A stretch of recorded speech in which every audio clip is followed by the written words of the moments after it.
Kembali lagi bersama saya, Suang.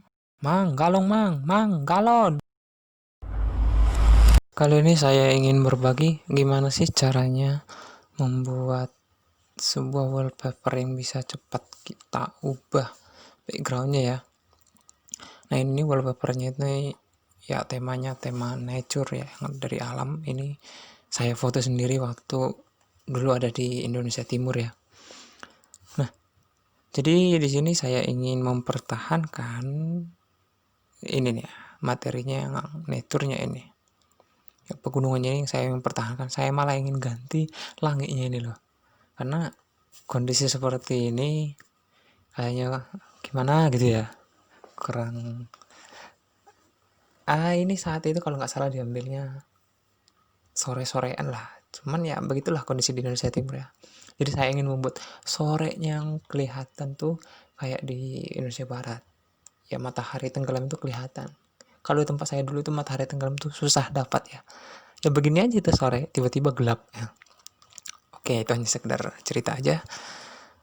Nah, ini dia fotonya yang akan saya ubah nanti. Jadi gimana cara cepatnya ya?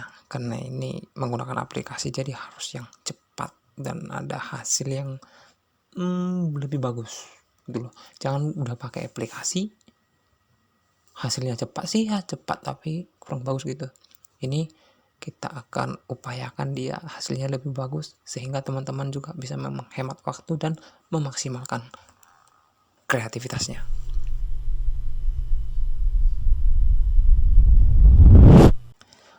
Oke, nah ini dia layarnya, backgroundnya ya, masih di dalam kondisi terkunci. Ini nggak apa-apa, kita klik kanan aja, pilih di convert to smart object. Oke, kalau dia sudah seperti ini, maka sudah bisa kita lebih leluasa untuk memasukkan fitur-fitur ataupun filter di Adobe Photoshop ya, yang langsung mengenai ke layarnya ini, karena nggak perlu lagi penggunaan penggandaan layar lagi di sini. Nah itu tadi. Nah coba dilihat sebelum kita lebih jauh. Pertama itu bila ingin melakukan, di sini konsepnya editor ya, ingin melakukan editoring ya, harus perhatikan dulu di sini warna itu ada 3 ya, hijau, biru. Di sini mungkin akan kita bilang ini putih, konsep yang putih, namun pada dasarnya ini adalah merah ya. Di sini ada merah, di sekitar sini ada kelihatan nih sedikit, di sini juga ada nih. Nah untuk lebih mengetahui di mana sih dan merahnya dari mana lah ya, karena itu salah satu warna yang nggak kelihatan di sini, maka kita bisa beralih ke channel yang di sini. Nah di channel di dalam Adobe Photoshop ini dilengkapi ada 3 ya, RGB. Ini sesuai pengaturan, ada sih yang CMYK, cuman yang saya pakai sini adalah RGB, red, green, blue ya. Coba nih kalau kita aktifkan satu persatu nih, ini RGB aktif ya.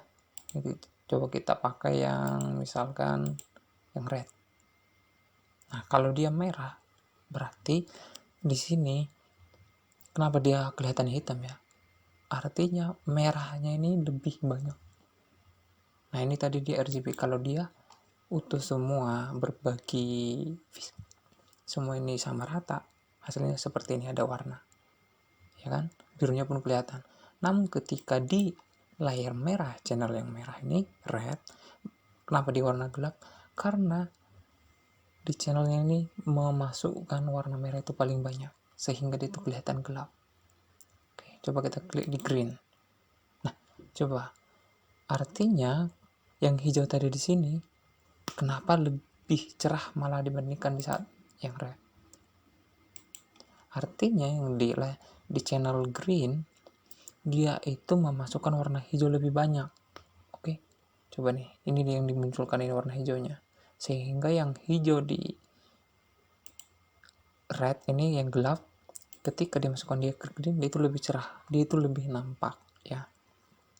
Dan ketika kita pindahkan ke blue, yang tadi langit biru yang ada di sini yang sedikit di RGB, coba lihat nih, ini kan ada biru ini, kenapa di sini malah jadi putih, yang hijaunya malah hitam. Nah ini karena warna biru itu lebih banyak. Oke.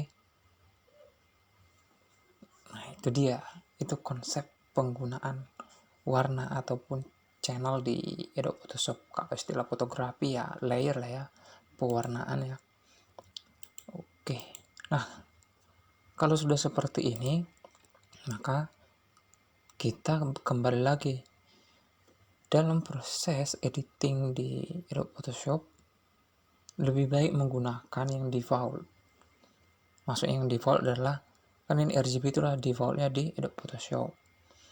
Dan editing di foreground color dan ini hitam putih ya, sebaiknya kita pilih yang itu saja, yang memunculkan dia mana yang majority yang akan kita pertahankan dan mana yang majority kita akan lepas ataupun kita tiadakan, karena itu yang akan kita ganti. Oke, coba kalau kita lihat dari masing-masing channelnya ini, bisa kita simpulkan ya, ini sudah sangat mudah kelihatannya. Dengan berkaitan ke foreground colornya ini yang hitam putih, dengan kondisi kasus yang ada di pemandangan alam, ya kita sebaiknya memilih yang channel biru ya, blue. Karena ini dia itu memaksakan warna hijau itu jadi pekat ya, gelap. Ini akan membantu kita. Coba lihat nih, lebih halusnya juga nih. Nah, ini ujung-ujung daun pun ini kelihatan nih. Ya kan? Nah, apa? Jadi kita udah terbantu dengan channel blue. Terus bagaimana nih yang putih? Sebaiknya kita pertahankan, jangan dihilangkan. Karena konsep fotografi di kasusnya yang nature ini, yang alam ya, sebaiknya ada. Nanti kita bisa atur dia di curve-nya ya. Untuk gimana ya, supaya nyambung gitu loh. Nah, kalau ini sudah terbantu kita warna yang hitam, coba kalau kita seleksi ya, ini akan membantu menyeleksi. Coba kita tekan kontrol lalu klik di thumbnailnya ini. Coba ini. Nah, yang terpilih yang mana? Sebenarnya yang diseleksi itu adalah yang warna putih, artinya selain yang hitam. Nah, itu dia kalau di layer biru. Terus kan yang kita perlukan nanti yang alamnya, yang warna hitam nih.